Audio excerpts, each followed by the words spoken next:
Rational expressions, Algebra 2 Common Core. Specifically, what we're going to be doing in this video is simplifying rational expressions as you see in examples 1 and 2, multiplying and dividing rational expressions as you see in 3 and 4. You may see a little bit of adding and subtracting rational expressions filtered in throughout the class, and then when we get to rational expression equations, you will see some more of that. And the key to remember there is just you need a common denominator anytime you add fractions, no matter what type of fractions you are working with. But today we're going to focus on simplifying, multiplying, and dividing, which is essentially mostly factoring. So, number one, express as a fraction in lowest terms x squared minus x minus 2 divided by x squared minus 4.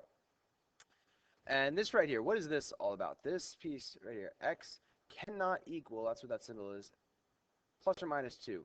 That means that x cannot equal positive 2 and x cannot equal negative 2. The reason for that is because these two values of x, if substituted in here, now the numerator would not cause problems, but it's all about the denominator. If we were to plug positive or negative 2 in for x in the denominator, it would result in 0. And any number divided by 0 is what we call undefined. And it's just not possible. If you type it to your calculator, anything divided by 0, your calculator will say error. You can't divide something by nothing. And so we have to kind of say that off to the side. And sometimes the question simply is, what would cause the expression to be undefined? And that means a denominator of 0. Now, can we have 0 on top? Yes. And again, you type it to your calculator. 0 divided by 5, it will tell you that it equals 0. 0 divided by anything is 0. But anything divided by 0 is undefined. That is an error that we cannot have. So that's just a restriction that we need to worry about. Now, the way to simplify a rational expression is through factoring. So we factor the numerator, and this is why it's coming after factoring. It's just some basic factoring styles and some advanced factoring styles and factoring with patterns. You'll see mostly basic here, but you could see some grouping or AC factoring, maybe even a little bit of factor with cubes. But a lot of it's basic trinomials, as we see up here, or basic difference of two squares, different basic dots, as we see down here. At the top here, what adds to this, multiplies to this, is x minus 2 and x plus 1.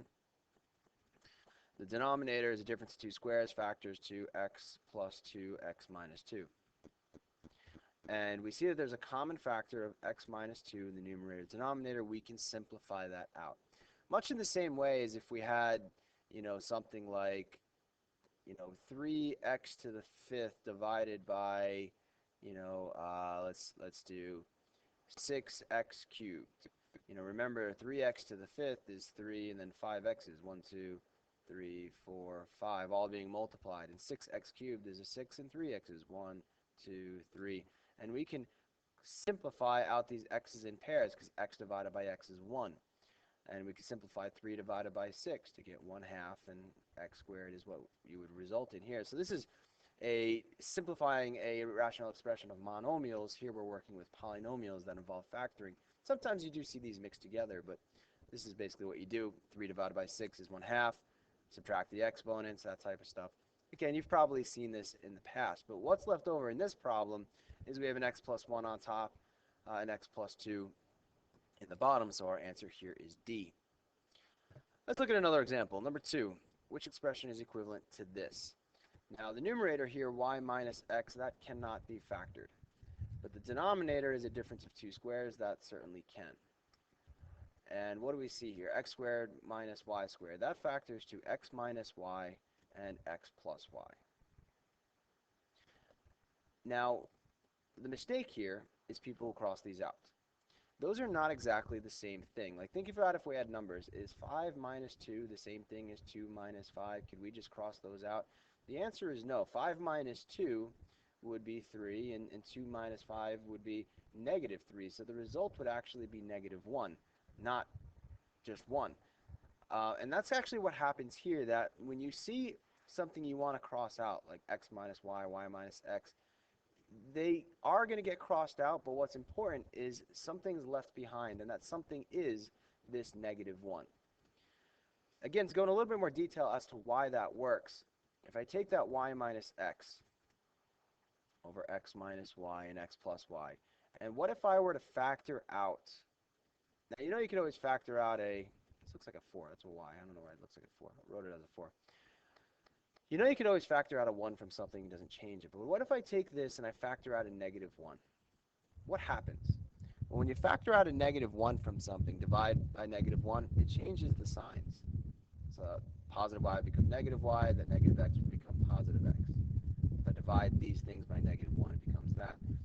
And then I can just rearrange this in any order I want, right? I mean, when you have x minus 5, you could also write that as negative 5 plus x, right? We just typically like to have the variable first, but I can rearrange this then to have the positive x first. So positive x first, and then the negative y second, and then that over x minus y, and so on. And then you can see why these cancel out, and there's a negative 1 left over. Excuse me. So if you do see, like in this example, we had x minus 2, x minus 2. They just cancel out. Again, we say cancel out. What really happens is they turn into 1s. Anything divided by itself is 1, but 1 times what's left over is what's left over, so we don't really see it. Here, when you see, now if it was plus, let me bring up that point. If you had 5 plus x divided by x plus 5, you can just simplify them out to be 1. Because 5 plus 2 and 2 plus 5 is 7 either way. But when it comes to subtraction, order is significant. Subtraction doesn't have the commutative property like addition has. So if they're flip-flopped, you can cross them out, but you have to leave a negative 1. You can leave it in either spot. Here we're going to choose to leave it on the top over the remaining x plus y. And that's what our answer is here. Again, I think it's choice D. So that does come up a lot. Look for the, opposite order binomial with a negative sign, and when it crosses out, a negative 1 remains. So number 3 now asks us to multiply these two rational expressions, these two fraction terms. It tells us all the things x cannot be. Can't be 0 here, can't be 1 or negative 1 because of this. But the way to do this is really kind of treat it like it's one big expression and factor anything you can. 2x squared can't be factored. The x minus 1 that is being multiplied on top, that can't be factored. That can be factored. That's x plus 1, x minus 1. It's a difference of 2 squares. And then times x. That can't be factored. I see a common binomial of x minus 1. And then I see monomials. When you look for the monomials, you're going to do kind of what we did over here.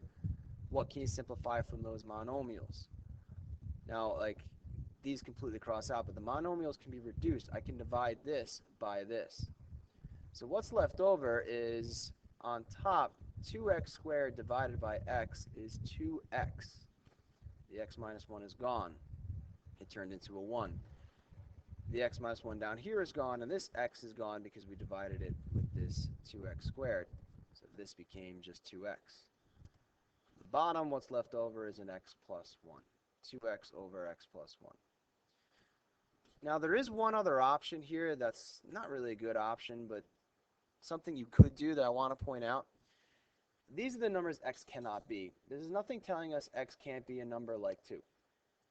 And so what we could do is we could replace all of these x's with the number 2.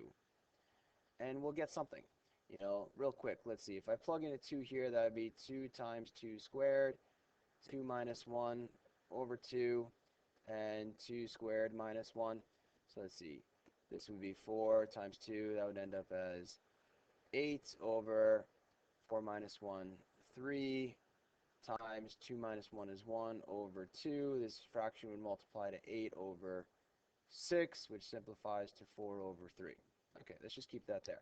Now, if I plug 2 into what I think my answer is, what do I get? 2 times 2 on top is 4, and 2 plus 1 on the bottom is 3. That's the same thing as what I had over here. So you could kind of guess and check these by substituting x in here and substituting x in here and see if you get the same thing. But you can't use any of the undefined values of x. But like I said, that's not a very good option, and it doesn't work if it's not multiple choice. But if you ever really get stumped, it is something you could try. Last example, what do we do if it's division? Now this is written kind of as what we would call a complex fraction, but what it's really saying with every fraction is top divided by bottom. So this is a minus 1 over a divided by a squared minus 1 over a squared. And sometimes you see it like this, sometimes you see it like this. Top divided by bottom. And we've seen in other examples of algebra that instead of dividing by a fraction, we prefer to multiply by the reciprocal. And so what we do is we keep the top or first fraction, which would be the dividend, and we change it to a multiplication problem and flip the divisor upside down. That's called the reciprocal. And now we treat it just like we did this last problem. We factor, pretend, simplify what we can. Just pretend this is all one numerator, all one denominator. So we have a minus 1 on top with a squared. Nothing can be factored there. On the bottom, you have a, and a difference of two squares here can be factored. A plus 1, a minus 1, binomial. A minus 1 can be simplified out, and then the a squared over a, these can be reduced here. This is gone, and this comes out to just be a. So what's left on top is just a. On the bottom, I have an a plus 1. And so that's choice A. So that's it. So when it comes to simplifying, it's just a lot of factoring and simplifying, but don't forget about this little thing that's going to come up here, that if you see a binomial, a difference of a binomial with a subtraction sign between kind of flip-flopped, you can factor it out, but you got to leave a -1 behind. Multiplying is just one big simplification with factoring and reducing. Division, you need to first change it to a multiplication by doing the reciprocal of the divisor. And then again, you just solve it through factoring and simplifying methods like that. Okay, so the factoring can vary from very simple dots to complex, but the concepts behind how to reduce a rational expression are the same either way. And worst case, if it's multiple choice, you could always do a little substitution to help you check your work. All right, that's it. See ya.